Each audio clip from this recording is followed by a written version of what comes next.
Hey guys, I appreciate you watching the new video. Wanted to actually go over something on the Toyota 22R. This is an example. This one is a 87 22RE that was converted to carburetor, a Weber 3236. You've seen in some of the videos. I want to go over the cooling, the routing for the in and the out on these motors. So let's see if we can get all set up here. I don't know how good it's gonna be. All right.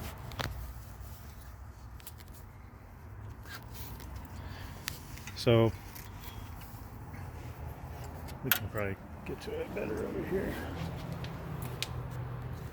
So the water pump, of course, in the front behind the pulley here. I'm using E-fan, so I don't have the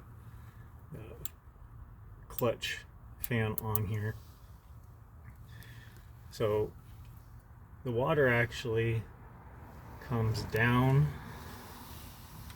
the bottom of the radiator, feeds up, and if you can see, these 22REs have the metal tube, routes it up into the water pump. So this is the in to the water pump from the radiator. This is going to be cooled through the fins of the radiator. From here, it gets fed into the engine block. It goes through the coolant passages in the engine. So we'll take the routing from there. So from the water pump, the impeller gets the water from the radiator, pumps it through the engine block, comes up into the head.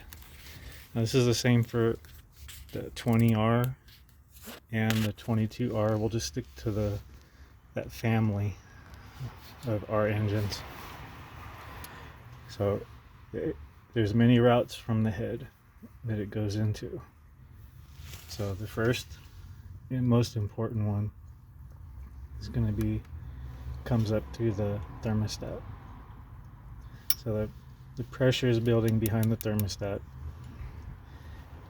When thermostat reaches temperature, it allows the heated water to go back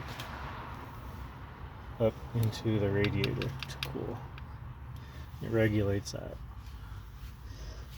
So the other alternative routes it can take is when you have a temperature sensor, it senses it as it comes up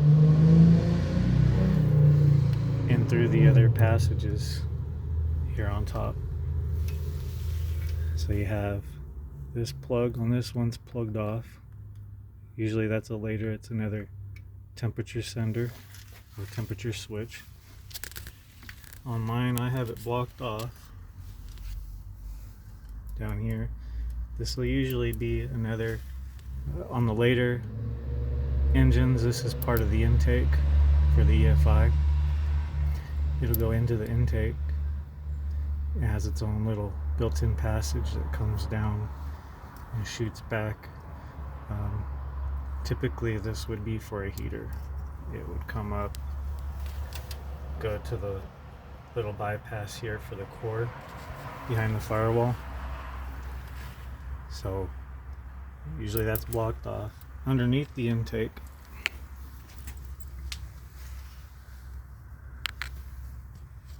usually you have an out, and mine's bypassed right back into the water pump inlet.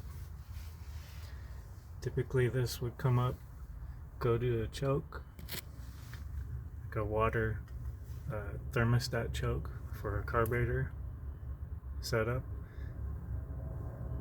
and then it would come back down, go into the water pump suction again. So to simplify it, all the ports for water coming from the head are out. So it'd be going out to something, out to the intake, out into the heater core, out to the choke assembly for a carburetor. So they're all out, they're all pressurized. If you don't need them, you block a couple is okay, but you need one to go through the intake from the head.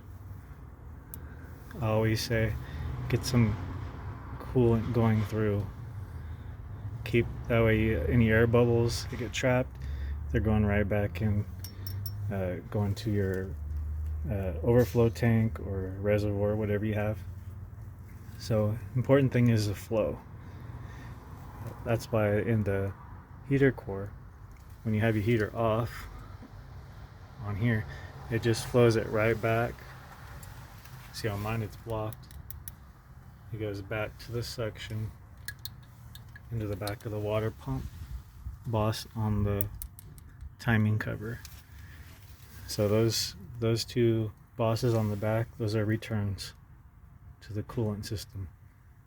So you get pressure coming out of the head and the returns going to the passenger side and the driver's side of the block for the water pump. So we don't need those, block them.